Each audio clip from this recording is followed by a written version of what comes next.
High-dimensional thinking. Everyone talks about it. Few define it. It's not saying profound things. It's how you process reality under pressure. Real complexity. Real stakes. Real constraints. The framework you use when it matters. High-dimensional people aren't monks. They have interests. Emotions. Relationships. Stress. But the way they handle those things runs on a different system. 3 traits. Emotional stability. Interest clarity. Boundary precision. Simple words. Deep structure. First trait. Emotional stability. Not what you think. It's not coldness. Coldness is shutdown. Numbness pretending to be calm. It's not suppression. Suppression delays the explosion. Stores energy for later detonation. It's not performance. The stone face in every situation. That's a mask. Real stability is this. Emotion is a sensor. Not a decision engine. You feel the emotion. You don't let it drive the car. Emotions carry information. Anger signals a boundary violation. Fear signals risk. Sadness signals loss. That information matters. You should listen. But listening is not obeying. High-dimensional people treat emotion as signal. I feel angry. What is this anger pointing at? Real boundary breach? Or my distorted read of the situation? If it's real, I respond with clarity. Not rage. Low-dimensional people get driven. Feel angry. Explode. Feel fear. Run. Feel jealous. Attack. Emotional stability is the gap between feeling and action. You insert analysis. The feeling becomes judgment. Not reflex. This gap is built. Not born. You build it by stopping. Every time emotion fires. Ask. What is this telling me? How should I act on it? That's the practice. Not transcendence. Habit. You become the observer of your own emotions. Not just the person swept by them. This gives you higher signal to noise. Emotion-driven judgment is noisy. Emotion-informed judgment is clean. The information stays. The distortion filters out. Second trait. Interest clarity. The most counterintuitive one. Culture tells you talking about interest is low. Shallow. Selfish. High-dimensional people transcend interest. Don't care about gain or loss. Float above the material. That's a harmful fantasy. Interest clarity is not greed. Greed is boundless appetite. Interest clarity is honest recognition. What do I actually care about in this relationship? This project? This conflict? Why does clarity matter? Because unclear interest creates a toxic state. You think you're acting for noble reasons. But you're driven by interests you won't admit. You serve the hidden interest. Rapid and high-minded narrative. Self-deception. Dishonest to others. Dishonest to yourself. High-dimensional people know their interests. What matters to me in this partnership? What am I protecting in this conflict? What am I unwilling to lose in this trade-off? Clarity doesn't make them selfish. It makes their actions honest. Not built on fake nobility. Interest clarity has 3 layers. 1. Surface interest versus real interest. You think you care about companionship. Actually, you care about validation. You think you care about project success. Actually, you care about reputation. Real interest is deeper. Harder to admit. More accurate. Surface clarity is not enough. You're still driven by the hidden layer. 2. Short-term versus long-term. Many bad calls come from mistaking short for total. You choose comfort now. Damage your position later. You chase instant approval. Say things you'll regret. Interest clarity includes time structure.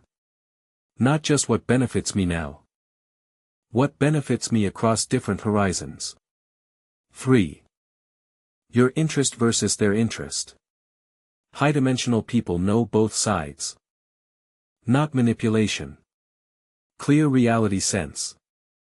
When you see both interest structures, you find real mutual value.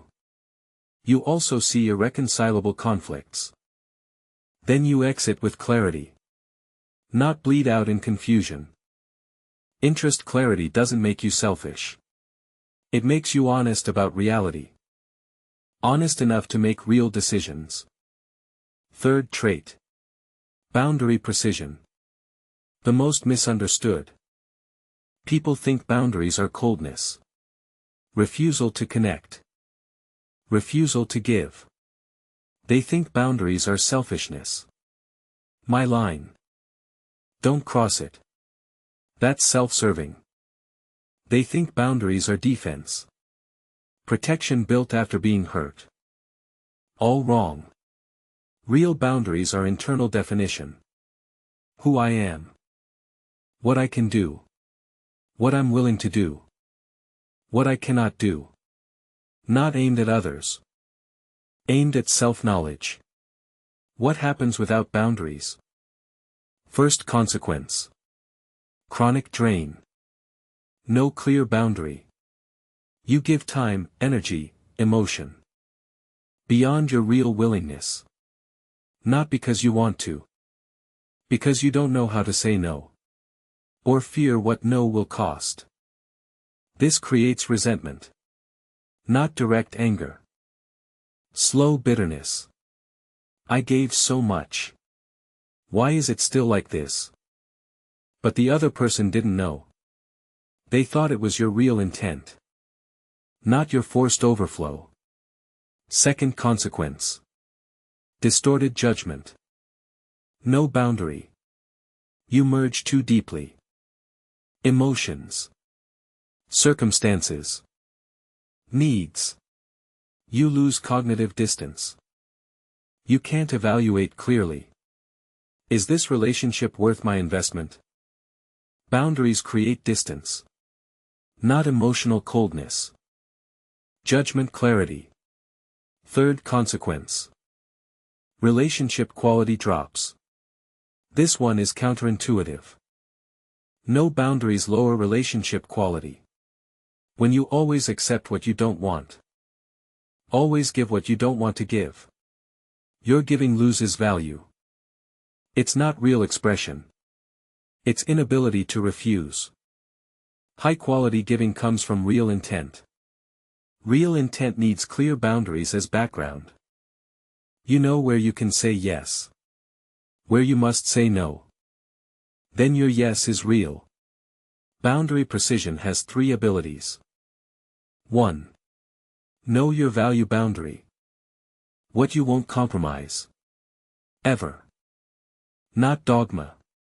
Deep clarity about what you protect. What behavior would make you lose self-respect? What relationship costs more than you can sustain? 2. Know your capability boundary. What you can do. What exceeds your real ability. Many people can't admit limits. They overpromise. Then fail to deliver. Hurt the other person. Damage their own credibility. Admitting capability boundaries is maturity. Your promises rest on real ability. Not wishful thinking. 3. Express boundaries clearly. Not vague avoidance. A boundary never stated doesn't exist. It's just internal dissatisfaction. Expressing boundaries is a skill. Not aggressive. Not accusatory. Clear and calm. On this matter. This is what I can do. This is what I cannot do. This is what I'm willing to do. This is what I'm not willing to do. The three traits are one system. Not separate.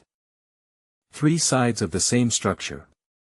A subject with clear self-knowledge and reality sense. Navigating complex situations. Keeping direction and judgment. Without losing perception of others' real position. Emotional stability is the sensing layer. Information enters without emotional noise. Interest clarity is the analysis layer. Processing with accurate self-reference. Boundary precision is the output layer. Actions match real intent and capability. Why most people lack all three. First reason. Culture systematically trains the opposite. Emotions. We're taught to control them. Not understand them. Suppress. Perform stability. So people develop fake stability. Interests. We're taught talking about interest is base. Noble people don't care. So people develop interest blur. Then get driven by interests they don't recognize. Boundaries. We're taught love is selfless. Giving is noble. Refusal is selfish. So people develop boundaryless giving. Then collapse from accumulated resentment. Second reason. All three require honesty with yourself. Honesty is counterintuitive. Emotional stability requires admitting your emotions. Then examining what they point at. You have to see your emotional state. Not pretend you don't. Interest clarity requires admitting you have interests. Your actions have self-serving motives. You drop the "I'm selfless" self-image. Boundary precision requires admitting you have limits. Things you won't or can't do. You drop the "I'm unlimited" self-image. Third reason. These three require long-term practice. Real situations. Repeated cycles. Not automatic after you understand them. The loneliness of high-dimensional people. People with these three traits face a social problem. Their stability gets read as coldness. Their interest clarity gets read as calculation. Their boundary precision gets read as distance. Not misunderstanding. Natural result of cognitive gap. To an emotional person. Someone stable in an emotional field is a threat. Either fake or inhuman. To a person with blurred interests. Someone who states their interests clearly is uncomfortable. That discomfort comes from seeing their own dishonesty contrasted. To a boundaryless person. Someone with clear boundaries feels like rejection. They're used to operating without boundaries. When they meet one, they feel pushed away. Not respected. High-dimensional stability doesn't eliminate loneliness. It accepts that. In relationships with cognitive mismatch, some degree of not being fully understood is structural reality. Not personal failure. They won't fake emotionality to be understood. Won't pretend not to know their interests to fit in. Won't drop boundaries to avoid being called cold. Because they know clearly. That kind of understanding costs losing yourself. And that cost is higher than loneliness. High-dimensional is not a destination. It's a direction. Emotional stability. Interest clarity. Boundary precision. You don't own them forever once you get them. They're choices made in each real situation. Emotion arrives. You choose to feel it, analyze it. That's emotional stability practice. Interest appears. You choose to admit it honestly. Not hide it under noble narrative. That's interest clarity practice. Boundary gets touched. You choose to express clearly. Not avoid with vagueness. That's boundary precision practice. Not because you're high-dimensional. So you make this choice. But because you repeatedly make this choice. You gradually become the person with emotional stability, interest clarity, boundary precision. High-dimensional is not identity. It's continuous practice.